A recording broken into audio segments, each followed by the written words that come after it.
அண்ணாமலை அவர் ஒன்றும் மாநில தலைவர் கிடையாது, அவர் என்ன அத்தாரிட்டியோட போய் பார்க்கிறாரு அப்படின்லாம் சில பேர் ஊடகத்தில் சில பேர் சொன்னாங்க. அது அவங்க கருத்து. பட் அண்ணாமலை அவர்கள் மாநில தலைவராக இருந்தப்பதான் அவருடைய முயற்சியில தான் நாங்கள்லாம் அவர் தான் எங்களோட ஒரு 4-5 மாதங்களாக தொடர்பில் இருந்து எங்களை கூட்டணி கொண்டு வந்தார். அப்ப அவர் டெல்லியில அவங்களுக்கு மேல உள்ளவங்கள்ட்ட பேசியிருக்கலாம். ஆனா நாங்க யாரையும் சந்திக்கல.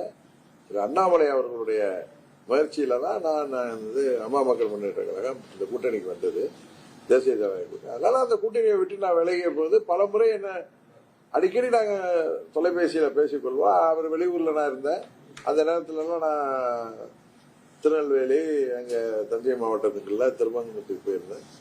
அப்ப அந்த இதெல்லாம் கேள்விப்பட்டது. அவர் என்ன தொலைபேசியில தொடர்ந்து வலியுறுத்தி வந்தார், நீங்க இல்ல அவசரப்பட வேணான்னு சொல்லுவார். அதேதான் திரும்பி வந்து சொன்னார், என்னோட முடிவை ரீகன்சிடர் பண்ணுவாங்க. இல்ல அது உங்களுக்கு எல்லாருக்கும் கிளியரா தெரியும். அது மறுபரிசீலனை செய்ய முடியுமா முடியாதாங்கிறது உங்களுக்கு தெரியும். அதனால என்னை பொறுத்த வரைக்கும் பழனிசாமி முதலமைச்சர் வேட்பாளர் அப்படிங்கிற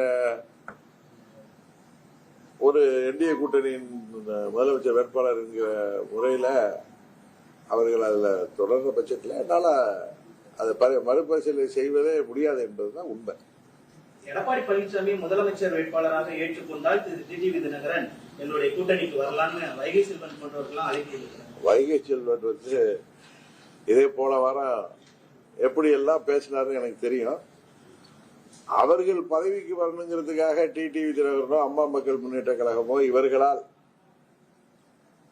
துரோகத்திற்கு உள்ளாக்கப்பட்ட நாங்கள் பழனிசாமியை முதல்வராக்க வேண்டும் என்பதற்காக அந்த கூட்டணியை ஏற்றுக்கொள்ள வேண்டும் என்று அவர்கள் சொல்வது அது நியாயமாக தெரியவில்லை.